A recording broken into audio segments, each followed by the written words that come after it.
Network. To watch, simply add our app to your smartphone or smart TV. You can also watch online at mymytv.com. My Michigan TV. My. Get ready for The Splash Live, Greater West Bloomfield's dedicated update show. Events, businesses, and people. Anything and anyone causing a ripple in the community. And now, let's dive in to The Splash Live. Welcome to the Splash Live. Good morning. I am Larry Nell, and thanks to everyone from West Bloomfield, Kego Harbor, Sylvan Lake, and Orchard Lake for tuning in on this wonderful Monday morning. The Splash Live is Greater West Bloomfield's very own daily TV and radio streaming show. Watch us live Monday through Fridays from 9:30 to 10 a.m. on Civic Center TV. Catch us on Comcast Channel 15, AT&T Channel 99, on the web at civiccentertv.com, on Civic Center TV's Facebook app, and you can even listen live on 89.3 Lakes FM. The Splash Live is part of Civic Center TV and Lake FM's 90 minutes of live local programming. Taking a look at the weather today, it's going to be another beautiful fall day as the warm weather continues to start off the week. Mostly sunny skies today with a high of 63. It's going to be clear overnight with a low of around 44, and then mostly sunny again on Tuesday, warmer with a high around 70 degrees. Well, the West Bloomfield Lakers football team got back on track on Friday night with a decisive win over Lake Orion, 41-14. The Lakers are back in action this coming Friday with another home tilt against the Oxford Wildcats, who continue their inspired season following the tragic events of last November, which took the lives of 4 students, including Oxford football player Tate Meir.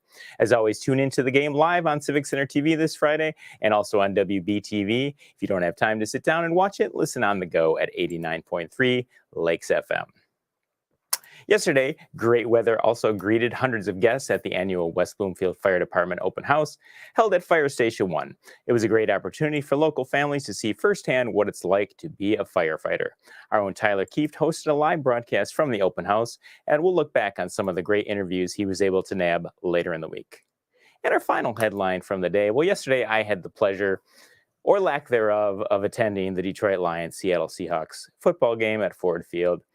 The game was a bust as the Lions lost 48-45, but I did receive this lovely Amon-Ra St. Brown bobblehead for all the grief that I had to endure. As you know, I think now that we have Amon here, we might be able to ask him a few of the questions from the game from last night. Amon, do you play on a really bad football team? Oh, yeah, you do. Okay, that's nice. Is there a chance that your head coach does not know what it takes to make it as an NFL coach? Yeah, that's what I thought as well. When you have the opening coin toss and you win the toss, don't you think when you have a really bad defense that you should take the ball?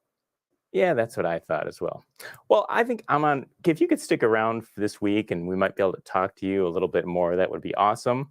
Thank you, Amon Ron. We want to thank the Lions for, again, ending a season less than a month before it even began. We're going to take a short break here on the Splash Live, and when we get back, I'll be talking with Kathy Chico from Blessings in a Backpack. That's next here on the Splash Live. We'll be right back with the Splash Live. Now that the vaccine is available for children 5 and up, why do you recommend it? Kids are part of the community and they can spread COVID. We're seeing both healthy children getting sick from the virus as well as children with underlying health conditions. They can easily bring the virus home to other people that are vulnerable and make them sick as well. This vaccine can change that and keep children safe. It's essential that your children get vaccinated to protect them, to protect your families, and to protect those in the community around you. Let's whoop it up for these moments. Made possible by the COVID-19 vaccine.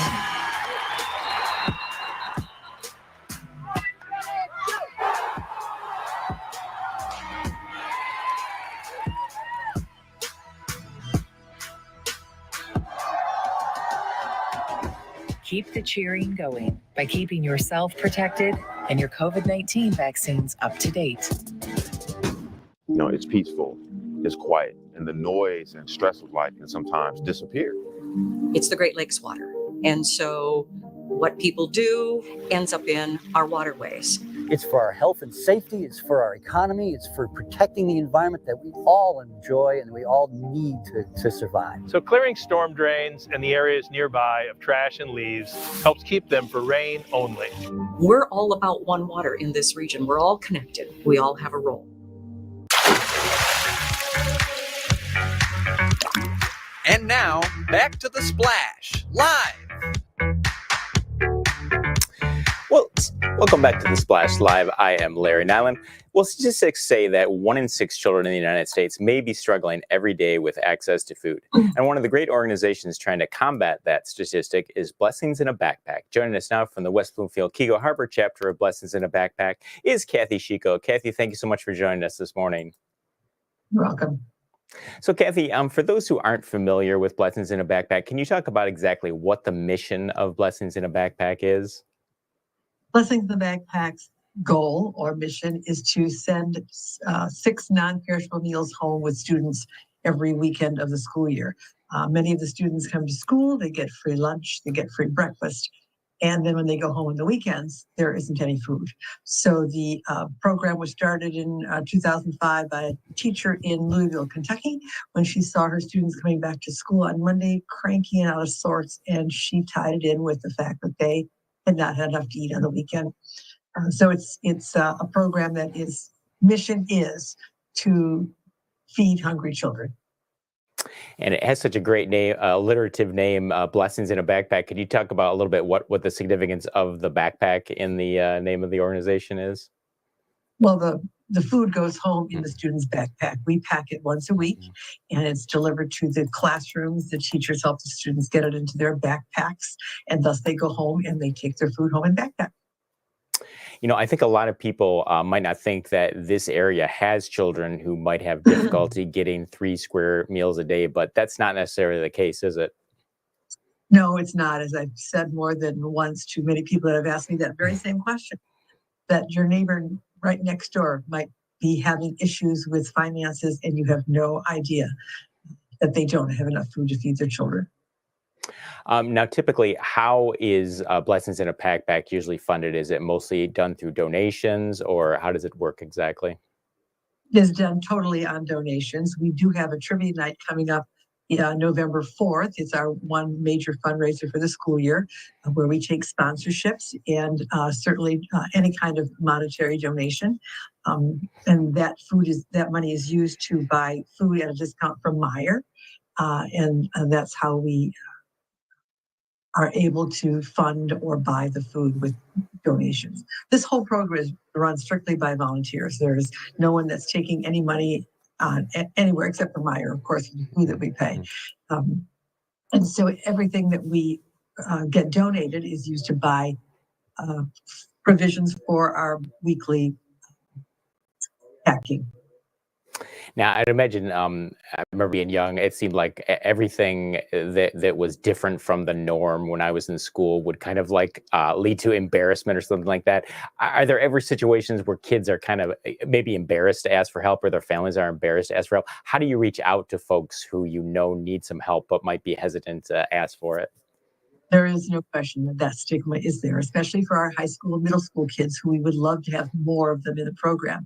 We started several years ago, we started actually delivering to our high school kids. We have volunteers that will take them, just drop the bag at the house. They don't interact. They don't have to, no one has to be there. But because our high school kids were not picking up the food, we decided that we would try that. And that has worked well, but we still have a lot of students that we could be servicing that were not.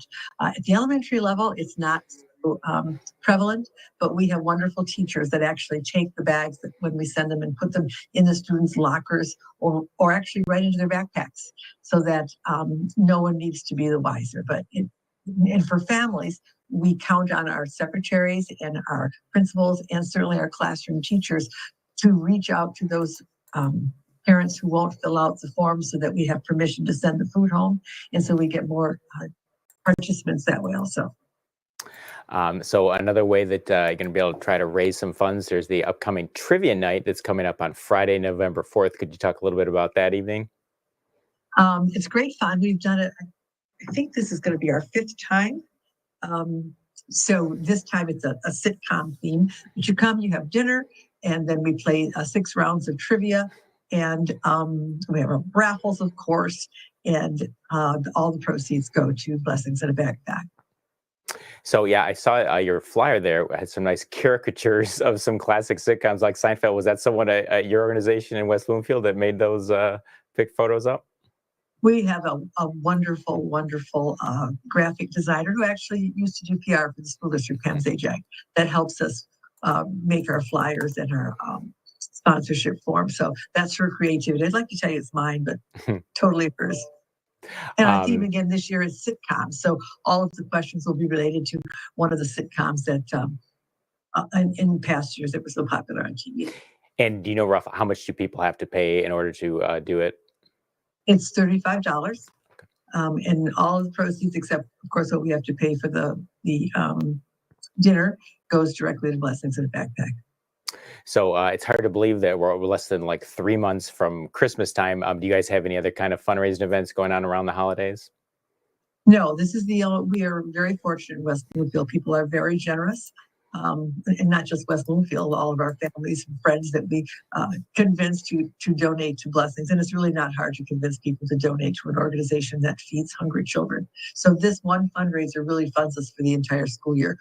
We have to raise about $35,000, $40,000, depending on the number of students we have enrolled each school year, so that we can make sure that we have the funds to purchase food each month for the entire school year. What kind of feedback do you get from families who are benefiting from this program? I guess they're very grateful to have this offering, especially with the economy the way it is now and inflation. Prices at the grocery store are just kind of crazy. We have parents that drop us notes and tell us how grateful they are, especially at this time of year when they are enrolling again for the school year, how much they are appreciative of the extra food for their children. And I'll tell you, this is my favorite story, so I'll just be real quick about it. But when we first started doing Blessings, a teacher was doing a lesson in school in her classroom, and it was the whole notion of it was, I used to think and now I know. And so a little boy said, I used to think the spiders were insects, and now they know they're arachnids. And this one, these are second graders. This one little second grade girl said, I used to think I'd go home on the weekends and be hungry, but now I know that there's a bag of food in my locker on Fridays. So those kinds of things out of the mouths of babes is what keeps us going and keeping this organization alive. Yeah. She's like, I'll give you something real here. I've got food waiting for me, and I didn't think so for you. That is a great story. Forget about the spider. Exactly. Yeah. So Kathy, before we let you go, could you just remind everyone once again when and where the trivia night's going to be held? Trivia night is going to be Friday, November 4th at St. George Cultural Center on Woodward Avenue, just north of Square Lake Road. You can go to blessingsinabagpackmi.org to register by going to events and look for the trivia night for West Bloomfield, Keiko Harbor. You can also go there just to donate if you don't care to come to trivia night. And if folks want to volunteer to help you out, how can they get in touch? They can call 248-521-0074. Kathy, I want to thank you so much for joining us this morning, and thank you and your team for all the great work that you do. Thanks for having us. That's Kathy Chico, chairperson of Blessings in a Backpack for West Bloomfield and Keiko Harbor. We're going to take a quick break here, and when we come back, we'll be joined by the director of the West Bloomfield Township Public Library, Kathy Russ. That's next on The Splash Live. We'll be right back with The Splash Live.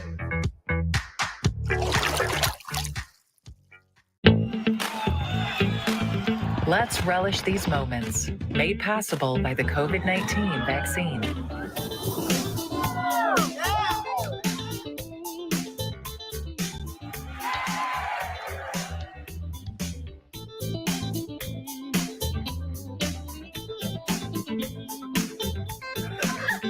Keep the festivals going by keeping yourself protected and your COVID-19 vaccines up to date.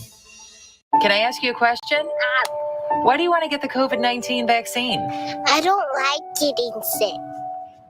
The virus will die. It will be easy to not catch it. Keep my family safe and keep playing soccer. Because I love being vaccinated. What's your hope for everyone? I hope everybody gets the vaccine to keep safe and strong. be like happy, having fun everywhere. Everyone stay safe and hope you get the vaccine. It's peaceful, it's quiet, and the noise and stress of life can sometimes disappear.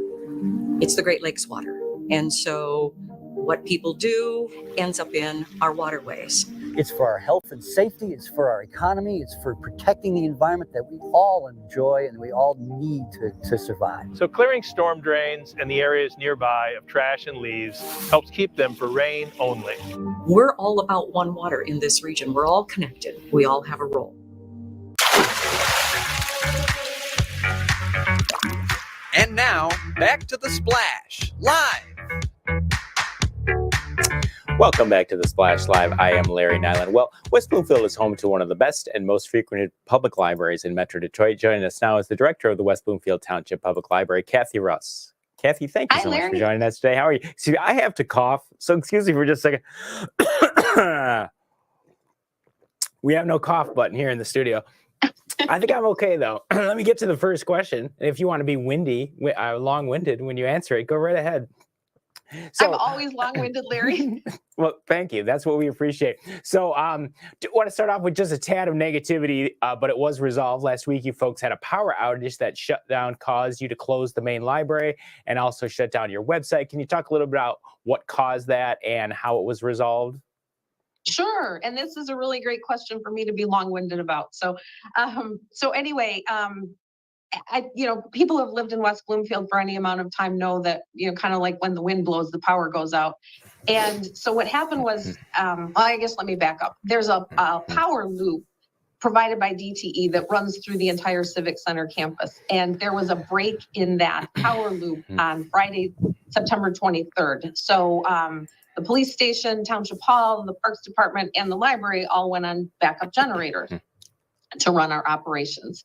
And everything was fine at the library until Monday. Our two generators started having some trouble. And part of the problem with the generators is because they've been used so much over the last several months. We've lost power several times and had to be on generator power for several days at a time. And they're not really designed to run, weeks and weeks and weeks in one go. So anyway, so our generators started to have trouble on Monday, and by Tuesday, the one generator was shutting itself off and turning itself back on spontaneously every 20 minutes. As a result, the library started having brownouts. We were losing services. Our phone system was up and down, so on and so forth. So, we had the emergency electricians out to take a look at it, and they determined that there were 3 issues. They could solve 2, but they needed to get a part for the 3rd issue. And as you know, we've experienced it firsthand, supply chain issues. Whenever any contractor says they need a part, it could be anywhere from a day to, 6 months. It's not going to take that long to get our part for the generator, but it made sense for us to be closed because with the generator turning itself on and off, we were having some power surges there. I was concerned because my nightmare would be to have a fire. And in the interest of public safety, staff safety, the building safety, we determined that the best thing would be to close. So we didn't have DTE power. We didn't have generator power. That's why we were closed. When we have no power, that takes down the phone system, the website, the internet, all the rest of it. Happily, DTE came out on Wednesday and Thursday and fixed the break in the power loop. So we're back on DTE power and we're working on fixing that 3rd issue with the generator. So how is that for a long explanation? That was fantastic. And I think I got through my little thing here. We have 12 minutes to show. I think I can avoid coughing for 12 minutes, but thank you. Question I always wondered, so in the summertime, you have a lot of programs, reading programs at the library, but how does the traffic at the library compare from the summer to back when school is in session? I mean, is it busier because the kids are coming there to study, or is it not as busy because you're not doing so many reading programs and things like that? That's a great question. And to be honest with you, the traffic at the library, I think, is usually steady depending on the season. We're always busy for different reasons. As you say, in the summer, we have the reading programs and the incentives to keep kids reading during the summer break with school. But in the fall, it's back to school. So we see a lot of kids come in to get materials to help with schoolwork. Our study rooms are heavily used. And then, for adults, It's a great time to, cozy up with a book, cozy up with an audio book. Maybe you're listening to your audio book while you're doing some fall cleaning, that kind of thing. Got the headphones on while you're doing yard work. So the library is busy at any time of the year just for different reasons. So, Kathy, I understand that October is Michigan Library Appreciation Month. Could you tell us what that means? And do you guys have any special things going on at the library for that? Yeah, well, I mean, that's actually, I think, fairly new because I think every month is Library Appreciation Month. But the state of Michigan has declared October Library Appreciation Month. So we do want everybody to come in and feel appreciated. It's more us appreciating the people who use and love this library and support it so much. But it's always, it's a great time to visit your library. And, September is Reading Month and April is National Library Month. So, I think the people who assign these months to things try to just keep the enthusiasm going for all the library related topics. October is also National Book Group Month. So if you're in a book group, this month is for you. And we have a lot of great programs at the library that are centered around book groups this month.